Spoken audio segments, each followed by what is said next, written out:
Gracias.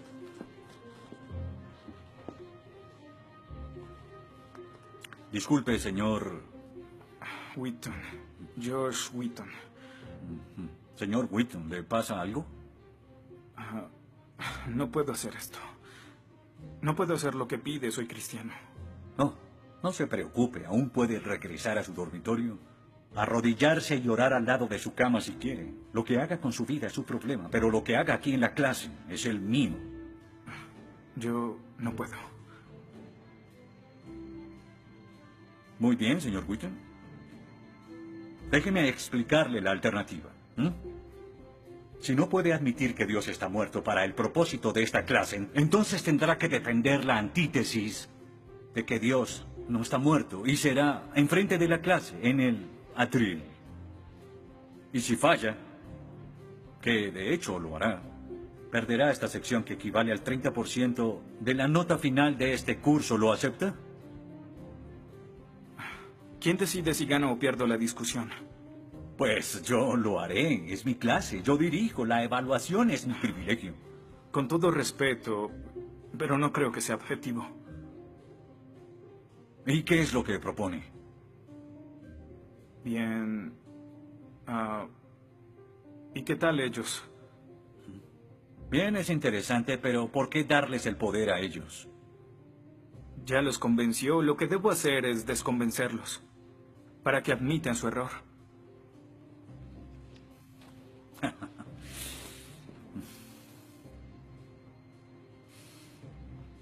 Bien. Señor Wheaton, tendrá 3 sesiones los últimos 20 minutos de las próximas 3 clases para que exponga su punto. Le prometo que haré las menores interrupciones posibles. Puede pedir lo que quiera en la clase, pero no le daré más tiempo. Los ateos dicen que nadie puede probar la existencia de Dios, y tienen razón. Pero yo digo que nadie puede refutar que Dios existe.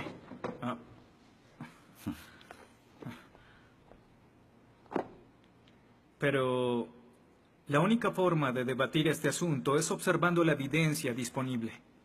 Y es lo que vamos a hacer. Pondremos a Dios en un juicio, con el profesor Radisson como fiscal y yo como el abogado defensor, y ustedes como el jurado.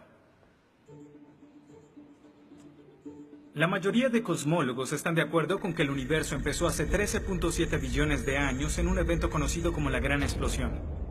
Ahora, analicemos la descripción del físico ganador del premio Nobel Steven Weinberg de cómo habría sido la Gran Explosión y, ya que él es ateo, podemos estar seguros de que no hay ninguna inclinación religiosa en su descripción. Al principio, hubo una explosión y en 3 minutos, 98% de la materia que hay o habrá se produjo. El universo apareció. Por 2500 años, la mayoría de científicos estuvieron de acuerdo con Aristóteles, con la idea de que el universo siempre ha existido sin inicio o final. Pero la Biblia no está de acuerdo. En 1920, el astrónomo belga Georges Lemaitre, teísta, que de hecho... ¿Qué es un teísta? Un teísta es alguien que cree en la existencia de Dios. Dijo que todo el universo saltó a la existencia en un billonésimo de segundo. De la nada, en un inimaginable destello de luz. Así es como esperaría que el universo respondiera si Dios hubiera dado la instrucción en Génesis 1:3 que exista la luz. En otras palabras, el origen del universo apareció como se esperaría después de leer Génesis y por 2500 años. La Biblia tiene razón y la ciencia está equivocada. Todo apunta a un Dios que lo creó, verán. En el mundo real no se ven cosas que se salgan de la nada, pero los ateos quieren hacer una excepción en esta regla. Específicamente en el universo y... Pero en su libro El espejismo de Dios, Richard Dawkins dice que si me dices que Dios creó el universo, entonces tengo el derecho a preguntar quién creó a Dios. La pregunta de Dawkins solo tiene sentido en términos de un Dios que ha sido creado. No tiene sentido en términos de un Dios no creado. que es la clase de Dios en el que creen, incluso dejando a Dios fuera de la ecuación, tengo el derecho de devolverle la pregunta al señor Dawkins y decir, si el universo te creó, ¿quién creó el universo? Ven, tanto teístas como ateos están agobiados por contestar la misma pregunta de cómo iniciaron las cosas. Lo que espero que entiendan de esto es que no hay que cometer suicidio intelectual para creer en un creador tras la creación, y en la medida que descarten a Dios, se verán obligados a encontrar una increíble explicación de cómo las cosas iniciaron.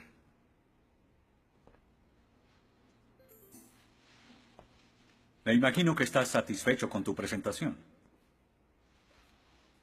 Veo que astutamente evadiste el hecho de que Stephen Hawking, el científico más famoso del mundo y no es teísta, recientemente estuvo a favor de un universo autodiseñado. No lo evadí, simplemente... Simplemente no lo sabías. Bien, veamos lo que el profesor Hawking, profesor lucasiano de física de Cambridge, quien ahora ocupa la silla usada por Sir Isaac Newton, tiene que decir sobre el origen del universo. Y cito: ya que hay una ley como la gravedad, el universo puede y se creará de la nada. Creación espontánea es la razón. Hay algo en lugar de nada. Por eso es que el universo existe. Nosotros existimos. No es necesario invocar a Dios para tener al universo en movimiento. Final de la cita. Nunca ibas a mencionar su comentario, pero su opinión se mantiene. ¿Qué respondes?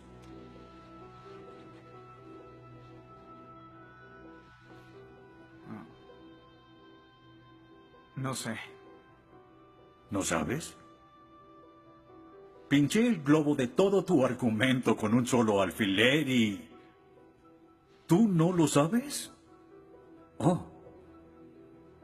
Señor, me gustaría decirle que tengo la respuesta perfecta, pero no quebranta mi fe. Oh, ok. Así que el más grande cerebro científico de toda la historia dice que Dios no es necesario, pero un estudiante de primer semestre dice, oh, sí lo es. Wow, ¿sabes? Va a ser una decisión muy difícil. Pues estaré pendiente la próxima semana. Se acabó la clase.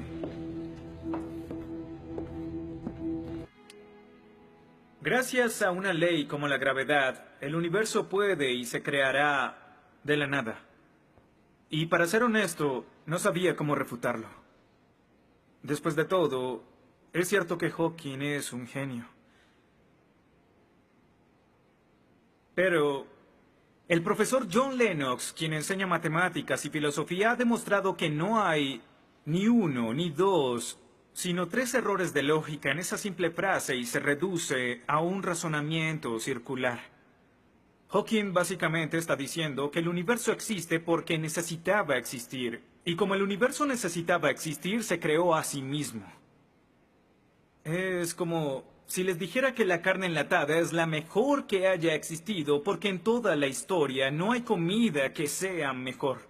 Quizá me vean extraño y les digo que nunca he probado nada más. Y tienen razón, lo estoy ratificando. Pero cuando Hawking afirma que el universo se creó a sí mismo porque así debía ser, y luego dice que tiene una explicación de cómo y por qué fue creado, no reconocemos que está haciendo lo mismo. Pero así es. Continuando con Lennox, sandeces se quedan en sandeces, aunque sean dichas por un famoso científico. Y el público asuma que son declaraciones de la ciencia. Este es el tope de la arrogancia. ¿Me estás diciendo que tú, un estudiante, afirma que Stephen Hawking está mal? No. Lo que digo es que John Lennox, profesor de matemáticas y filosofía, encontró que las razones del profesor Hawking son incorrectas. Y si no soporta mi desacuerdo con Hawking, le sugiero que vaya a la página 5 de su libro, en donde insiste en que la filosofía está muerta. Y si está tan seguro de la infalibilidad de Hawking y la filosofía realmente está muerta, entonces no hay necesidad de esta clase. El mal. Se dice que el mal es el arma más potente del ateísmo contra la fe cristiana. Después de todo, la existencia del mal nos lleva a una pregunta. ¿Y si Dios es tan bueno y tan poderoso, ¿por qué permite que el mal exista? La respuesta a esto es muy simple. Libre albedrío.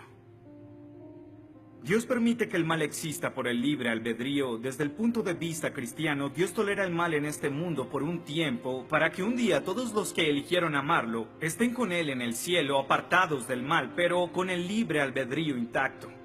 En otras palabras, la intención de Dios con el mal es destruirlo un día. Oh, qué conveniente. Un día me desharé de todo el mal del mundo, pero hasta ese momento tendrán que lidiar con las guerras, holocaustos, tsunamis, pobreza, hambruna y sida. Que se diviertan. Luego nos enseñará sobre el absolutismo moral. ¿Pero por qué no? El profesor Radisson, quien claramente es ateo, no cree en absolutismo moral, pero en su programa dice que planea hacernos un examen en la última semana. Apuesto a que si consigo una A en el examen haciendo trampa, inmediatamente empezará a sonar como un cristiano insistiendo que está mal hacerlo. ¿Y qué base tendría él? Si el propósito de mis acciones es lograr el éxito, entonces, ¿por qué no podría hacerlo? Para los cristianos, el punto de la moralidad, lo que constituye lo bueno y lo malo, es una línea directa que nos conduce hacia Dios. Oh, estás diciendo que necesitamos a Dios para ser morales, que una moral atea no es posible.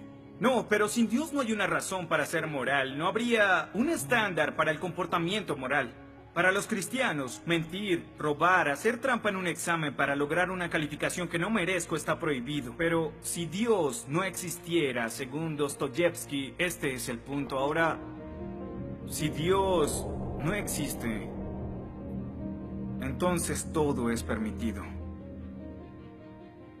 Y no solo es permitido, sino sin sentido. Si el profesor Radisson tiene razón, entonces nuestra lucha, nuestro debate, lo que decidamos aquí no tiene sentido.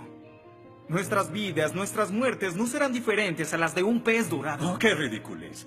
Después de toda tu charla, ¿quieres decir que solo hay una opción? Creer o no creer. Así es. Eso es todo. De eso se trata todo. La diferencia entre su posición y la mía es que usted les quitó su elección. Les exigió que eligieran la casilla marcada con no creo. Sí, porque quiero liberarlos. Porque la religión es como un virus mental que los padres han heredado a sus hijos. Y el cristianismo es el peor de todos. Lentamente se mete en tu vida cuando estás débil, enfermo o indefenso. ¿La religión es una enfermedad? Sí. Sí, infecta todo. Es la enemiga de la razón. ¿Razón?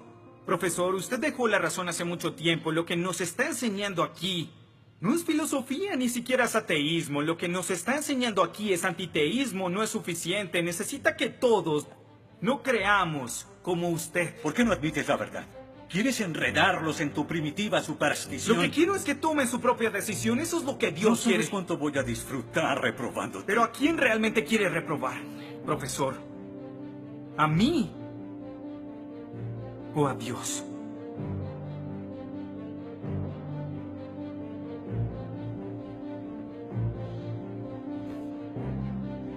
¿Odia a Dios? Ni siquiera es una pregunta. Ok. ¿Por qué odia a Dios? Esto es ridículo. ¿Por qué odia a Dios? Responda la pregunta. ¿Ha visto la ciencia y los argumentos? La ciencia avala su existencia, conoce la verdad. ¿Por qué lo odia? ¿Por qué? Esta es una pregunta simple, profesor. ¿Por qué odia a Dios? Porque Él me quitó todo lo que era importante para mí. Sí, yo odio a Dios. Todo lo que siento por Él es odio.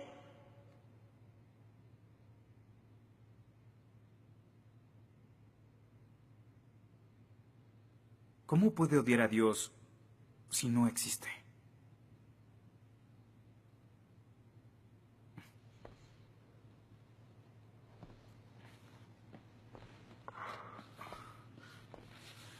No probaste nada. Quizá no.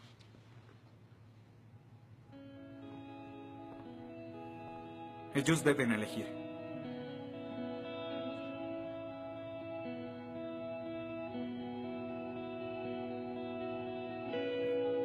¿Está Dios muerto?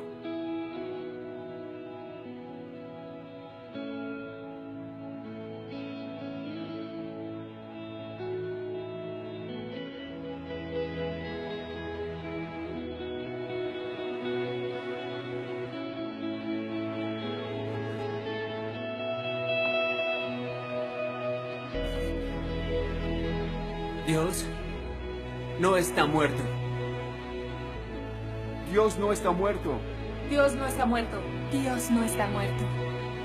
Dios no está muerto. Dios no está muerto. Dios no está muerto. Dios no está muerto. Dios no está muerto. Dios no está muerto.